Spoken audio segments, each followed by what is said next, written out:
ಪ್ರಿಯ ಕೇಳುಗರೆ, ನಿಮ್ಮೆಲ್ಲರಿಗೂ ಪ್ರೀತಮ್ ಮಾಡುವ ಅಭಿನಂದನೆಗಳು. ನಿಮ್ಮೆಲ್ಲರ ಸಹಕಾರ ಮತ್ತು ಬೆಂಬಲಕ್ಕೆ ಸದಾ ನಾನು ಚಿರಋಣಿಯಾಗಿರ್ತೀನಿ. ಈಗ ಯಾಕಪ್ಪ ಈ ವಿಡಿಯೋ ಮಾಡ್ತಾ ಇದ್ದೀನಿ ಅಂತಂದರೆ, ನನ್ನದೇ ಆದ ಕೆಲವು ವಿಚಾರಗಳನ್ನು ನಿಮ್ಮ ಮುಂದೆ ಹಂಚ್ಕೊಳ್ಬೇಕು ಅಂತ ಬಂದಿದ್ದೀನಿ. ಮೊದಲೇ ನಾನು ಮಲೆನಾಡಲ್ಲಿ ಓದೋನು, ಅಂದರೆ ಕಾಡಿನ ಅಂಚಲ್ಲಿ ಕಾಳಿ ನದಿಯ ತಟದಲ್ಲಿ ಕನ್ನಡ ಶಾಲೆ, ಪ್ರಾಥಮಿಕ ಶಾಲೆ ಮತ್ತು ಪ್ರೌಢಶಾಲೆಯಲ್ಲಿ ಕಲಿತವನು. ಕನ್ನಡ ನನಗೆ ಅಷ್ಟೋ ಇಷ್ಟೋ ಬರುತ್ತೋ ಅಂತಂದರೆ ಅದಕ್ಕೆ ಭಾರತಿ ಮಿಸ್ಸು ಮತ್ತು ಅಡಿಗ ಮಿಸ್ಸು ತುಂಬಾ ಪ್ರಮುಖವಾದವರು. ಕನ್ನಡ ಬಂದಿಲ್ಲ ಅಂದರೆ ಕಿವಿ ಹಿಂಡಿ ಅಕ್ಷರಗಳನ್ನು ತಿದ್ದಿ ಹೇಳಿದವರು ಅವರು. ಕನ್ನಡದ ಮೇಲೆ ಈ ರೀತಿಯಾದಂಥ ಹಿಡಿತವನ್ನು ಹಿಡಿಕೊಟ್ಟವರು ಅದೇ ಇಬ್ಬರು ಮಿಸ್ಗಳು. ಆದರೆ ಕಾಲೇಜಿನಲ್ಲೂ ಮತ್ತು ಪ್ರೌಢ ಶಿಕ್ಷಣದಲ್ಲೂ ಪಠ್ಯ ಪುಸ್ತಕಗಳ ಮೇಲೆ ಆಸಕ್ತಿ ಇರಲೇ ಇಲ್ಲ ಬಿಡಿ. ಹೇಳ್ಕೊಳ್ಳುವಷ್ಟು ಮಾರ್ಕ್ಸ್ಗಳನ್ನು ನಾವು ತೆಗಿಲೇ ಇಲ್ಲ. ಅದ್ಯಾಕೋ ಸಾಹಿತಿಗಳು ಬರೆದಿರುವ ನಾವೆಲ್ಸು, ಕಾದಂಬರಿಗಳು, ಅವರು ಬರೆದಿರುವಂಥ ಕೃತಿಗಳು, ಕವನಗಳು, ಜನಪದ ಶೈಲಿಗಳನ್ನು ಓದೋದ್ರಲ್ಲೇ ಮಾರು ಹೋಗ್ಬಿಟ್ಟಿದ್ವಿ. ಆ ಥರದ ಪುಸ್ತಕಗಳನ್ನು ಓದೋದಕ್ಕೆ ಮನಸ್ಸು ಕಾತುರಿತಾ ಇತ್ತು. ಹೊಸದನ್ನೇನೋ ಓದ್ತೀನಿ ಅಂದಾಗ ತಲೆಯಲ್ಲಿ ಇಲ್ಲದೇ ಇರೋ ಆಲೋಚನೆಗಳು ಬರುವು. ಅದ್ಯಾಗೋ ಈ ಪುಸ್ತಕವನ್ನು ಇವ್ರು ಬರೆದಿದ್ದಾರಾ ಅಥವಾ ಆ ಪುಸ್ತಕವನ್ನು ಇವರೇ ಬರೆದಿದ್ದಾರಾ ಅನ್ನೋ ಕುತೂಹಲಗಳು. ನನಗೆ KP ಪೂರ್ಣಚಂದ್ರ ತೇಜಸ್ವಿಯವರು ಬರೆದಿರೋ ಕಾರ್ವಲೋ ಪುಸ್ತಕ ಬಹಳ ಮನಮುಟ್ಟುವಂಥದ್ದು. ಅದರಲ್ಲಿ ಬರುವ ಮಂದಣ್ಣ ಮತ್ತು ಕಾರ್ವಲೋ ಸಾಹೇಬರು ಇವರಿಬ್ಬರ ನಡುವೆ ನಡೆಯುವಂಥ ಜಟಾಪಟಿಗಳು ಬಹಳ ಇಷ್ಟ. ಹಾಗೆ ಮೂಕಜ್ಜಿಯ ಕನಸುಗಳು, ಮಂಕುತಿಮ್ಮನ ಕಗ್ಗ ಮತ್ತು ನಾಲ್ಕು ತಂತಿ ಬಹಳ ಇಷ್ಟಪಟ್ಟು ಓದಿರುವಂಥ ಪುಸ್ತಕಗಳು. ಅದ್ಯಾಕೋ ಹಸಿರು ಬಣ್ಣದಲ್ಲಿ ಬೆಳೆದ ನಮಗೆ, ಕಾಳಿ ನದಿಯ ತಟದಲ್ಲಿ ಓದಿದ ನಮಗೆ ಅದು ಕರಾವಳಿಯ ಸೊಬಗು ನೋಡ್ರಿ. ಓದಿದ್ದನ್ನು ಮತ್ತೆ ಬರೀಬೇಕು ಅನ್ನೋ ಹುಚ್ಚು ಹಂಬಲ. ಹಾಗೆ ನಾವು ಓದುವಾಗ ಹೈ ಬೆಂಗಳೂರು ಪತ್ರಿಕೆಯ ಮಹಾನ್ ದಾಸರು ನಾವು. ಸದಾ ವಾರಕ್ಕೆ ಒಂದು ಪತ್ರಿಕೆಯನ್ನು ತಂದು ಕದ್ದು ಮುಚ್ಚಿ ಓದುವಂಥ ಚಪಲಗಾರರು ನಾವು. ಅದ್ಯಾಕೋ ರವಿ ಬೆಳಗೆರೆ ಅಂತಂದರೆ ಎಲ್ಲಿಲ್ಲದ ಹುಚ್ಚು, ಆಸೆ. ಆದರೆ ಪತ್ರಕರ್ತರ ಥರ ಆಗಬೇಕು ಅಂತಂದರೆ Ravi Belagere is the most model person for me. ಯಾಕಂತಂದರೆ ಅವರ ಶೈಲಿ, ಬರವಣಿಗೆ ಮತ್ತು ಅವರ ಮಾತನಾಡುವ ದಿಟ್ಟತನ, ಅವರ ಕಂಠಿನ ಕಂಠ ಹಾಗೂ ಅರ್ಥದ ಲೇಖನಿಯ ಬರವಣಿಗೆ ನನ್ನ ಅಂತರಾಳವನ್ನು ಮುಟ್ಟಿತ್ತು. ಆದರೆ ಪತ್ರಕರ್ತ ಆಗಬೇಕು, ಇಲ್ಲಾಂದರೆ ನಾನು ಯಾವುದಾದ್ರೂ ನ್ಯೂಸ್ ಮೀಡಿಯಾದಲ್ಲಿ ಸೇರಿಕೊಳ್ಬೇಕು ಅಥವಾ ನ್ಯೂಸ್ ಚಾನಲಲ್ಲಿ ಆ್ಯಂಕರಿಂಗ್ ಮಾಡಬೇಕು ಅನ್ನೋ ಹುಚ್ಚು ಆಸೆ ಇತ್ತು.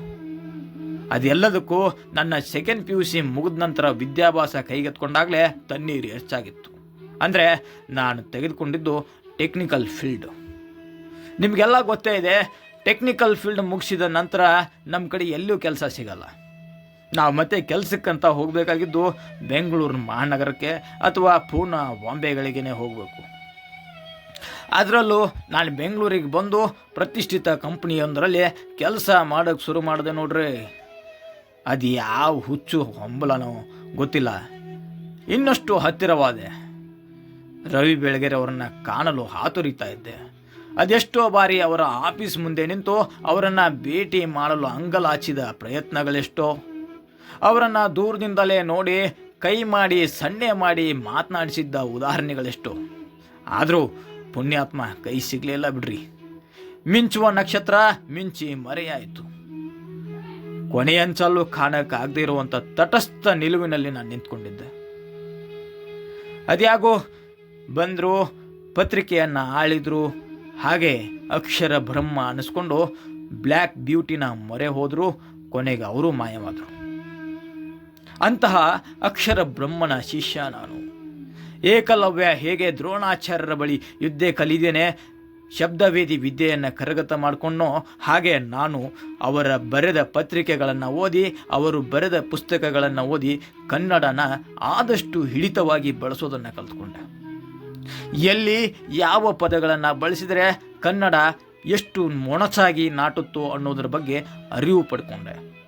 ಅದಕ್ಕಾಗಿಯೇ ಅವರು ದ್ರೋಣಾಚಾರ್ಯರಾದರೆ ನಾನು ಅವರ ಶಿಷ್ಯ ಏಕಲವ್ಯ.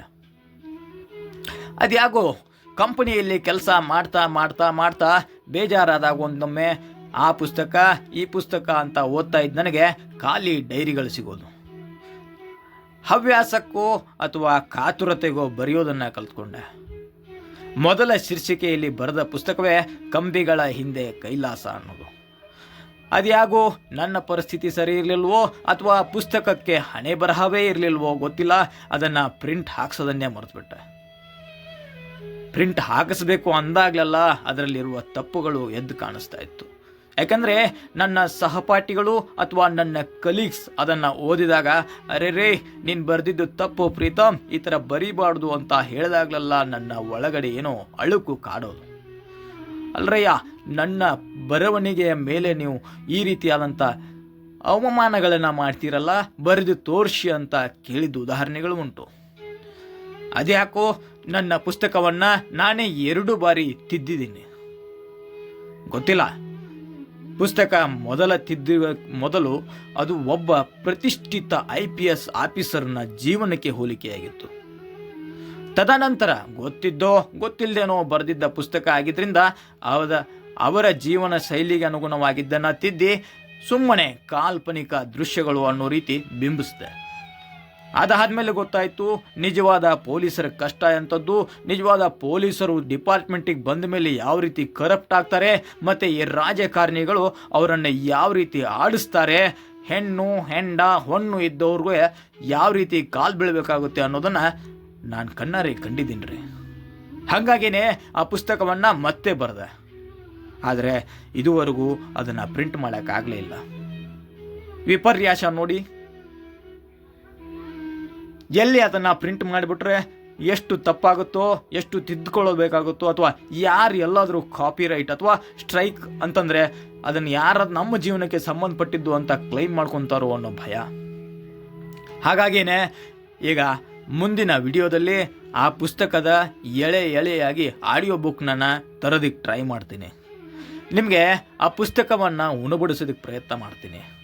ಬರೀ ಪ್ರಿಂಟಾಗಿ ಸೇಲ್ ಆದರೆ ಮಾತ್ರ ಅಲ್ಲ, ಪುಸ್ತಕ ಬರೆದಿರೋ ಪುಸ್ತಕವನ್ನು ಧ್ವನಿ ರೂಪದಲ್ಲಿ ಪ್ರತಿ ಹಂತವಾಗಿ ಸಂಚಿಕೆಗಳ ರೂಪದಲ್ಲಿ ಕೊಡೋದಕ್ಕೆ ಪ್ರಯತ್ನ ಮಾಡ್ತೀನಿ. ನೀವು ಅದನ್ನು ಕೇಳಿಸ್ಕೊಂತೀರಾ ಮತ್ತು ಸಪೋರ್ಟ್ ಅಂದರೆ ಬೆಂಬಲ ಸಹಕಾರ ಮಾಡ್ತೀರಾ ಅಂತ ನಾನು ಭಾವಿಸಿದ್ದೀನಿ. ಮುಂದಿನ ವಿಡಿಯೋದಲ್ಲಿ ಮತ್ತೆ ಭೇಟಿಯಾಗೋಣ. ಇದೇ ರೀತಿಯ ಇನ್ನೂ 2 ಪುಸ್ತಕಗಳಿದ್ದಾವೆ. ಆ 2 ಪುಸ್ತಕಗಳನ್ನು ಈ ಪುಸ್ತಕ ಮುಗಿದ ಮೇಲೆ ಮುಂದಿನ ಹಂತಗಳಲ್ಲಿ ಅದನ್ನು ಕೂಡ ಸಂಚಿಕೆಯ ರೂಪದಲ್ಲಿ ಹೊರಗೆ ತರ್ತೀನಿ. ಸಾಧ್ಯವಾದರೆ ಸಹಕಾರ ಮಾಡಿ, ಬೆಂಬಲ ನೀಡಿ. ಯಾಕೆಂದರೆ 1000 ಕನಸನ್ನು ಹೊತ್ತು ಈ ಒಂದು ರಂಗಕ್ಕೆ ಬಂದಿರೋ ನಾನು ಬಡಬಾರದ ಕಷ್ಟಗಳನ್ನು ಪಟ್ಬಿಟ್ಟಿದ್ದೀನಿ. ಸೋತಿದ್ದೀನಿ ಅಂದಾಗಲೇ ನನಗೆ ಸಿಕ್ಕಿರುವಂಥ ಒಂದೇ ಒಂದು ಅವಕಾಶ ಇದು. ಇಲ್ಲಾದರೂ ನಮಗೆ ಸಪೋರ್ಟ್ ಮಾಡಿ, ಸಹಕಾರ ನೀಡಿ, ಎಲ್ಲರೂ ನೋಡೋದ್ರ ಜೊತೆಗೆ ಶೇರ್ ಮಾಡಿ, ಕಮೆಂಟ್ಸ್ಗಳನ್ನು ಮಾಡಿ. ತಪ್ಪುಗಳು ಮನುಷ್ಯನಲ್ಲಿ ಸಹಜ, ತಿದ್ದುಕೊಳ್ಳೋದಕ್ಕೊಂದು ಅವಕಾಶ ಮಾಡಿಕೊಡಿ. ಮತ್ತೆ ಮುಂದಿನ ವಿಡಿಯೋದಲ್ಲಿ ಸಿಗೋಣ. ಅಲ್ಲಿವರೆಗೂ ನಮಸ್ಕಾರ. ಹಾಗೆ ಇನ್ನೊಂದು ವಿಷಯ, ಈ ಒಂದು ಶೈಲಿಯ ಮಾತುಕತೆ ನಿಮ್ಗೆ ಇಷ್ಟ ಆಗುತ್ತಾ, ಅಥವಾ ನಾನು ಮಾಮೂಲಿ ಮೊದಲಿನ ಥರನೇ ಮಾತಾಡಿ ವಿಡಿಯೋಗಳನ್ನ ಅಪ್ಲೋಡ್ ಮಾಡಬೇಕಾ ತಿಳಿಸಿ. ಯಾಕೆಂದರೆ ಮುಂದಿನ ಕಂತೆ ಮೊದಲ ಪುಸ್ತಕ ಮೊದಲ ಸಂಚಿಕೆ ನಾಳೆ ಅಥವಾ ನಾಡಿದ್ದು ಹೊರಗಡೆ ಬರುತ್ತೆ. ಬಂದಾದಮೇಲೆ ಅದನ್ನು ಕೇಳಿ ಇಷ್ಟ ಆದರೆ ಇದನ್ನು ಮುಂದುವರ್ಸೋಣ. 2-3 ಸಂಚಿಕೆ ನೋಡಿ ಚೆನ್ನಾಗಿ ಬಂದರೆ ಮುಂದಿನ ಸಂಚಿಕೆಗಳನ್ನು ನಾನು ಹೊರತರ್ತೀನಿ. ಇಲ್ಲ ಬೇಡ ಸರಿಯಾಗಿಲ್ಲ ಅಂತಂದರೆ ನೀವು ಯಾವ ರೀತಿ ರೆಸ್ಪಾಂಡ್ ಮಾಡಿದರೂ ನಾನು ಅದನ್ನು ಪಾಸಿಟಿವ್ ಆಗಿ ತಗೊಳ್ಳೋಕ್ಕೆ ಸಿದ್ಧನಿದ್ದೇನೆ. ನಮಸ್ಕಾರ, ಮತ್ತೆ ಮುಂದಿನ ವಿಡಿಯೋದಲ್ಲಿ ಸಿಗೋಣ. ಜೈ ಹಿಂದ್, ಜೈ ಭಾರತ್.